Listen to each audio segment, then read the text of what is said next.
Hello बच्चों, let's read the question and the question says relative lowering of vapor pressure is a colligative property because हमें बताना है कि relative lowering जो है एक colligative property है। क्यों? क्योंकि अगर हम की कंसेप्ट देखेंगे इसमें तो वो तो लग जाएगा सॉल्यूशंस का। अब यहाँ पर क्या हो जाएगा, lowering, relative lowering of vapour pressure की जब हम बात करते हैं तो वो किस पे डिपेंडेंट होता है? Relative lowering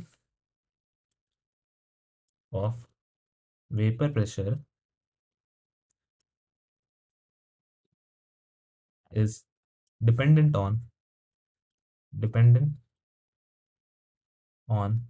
the concentration on the concentration of a non-electrolyte solute of a non-electrolyte solute in solution।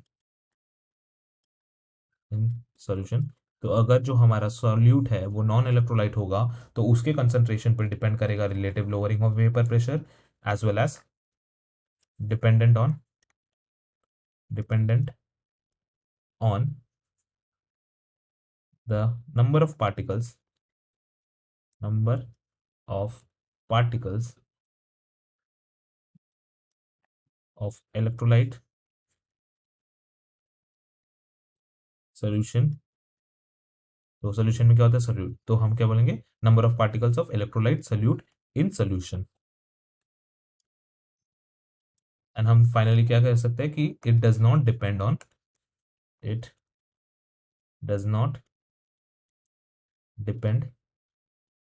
On nature of solute molecule nature of solute molecules और पार्टिकल्स वी कैन से। तो हमारा सही answer क्या हो जाएगा?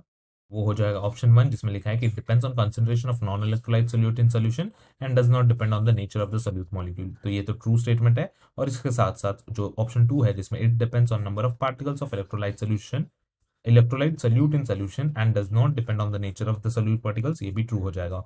और बाकी जो दो ऑप्शन हमें दिए हैं वो इनकरेक्ट हो जाएंगे। Hope you have understood it well. Best of luck.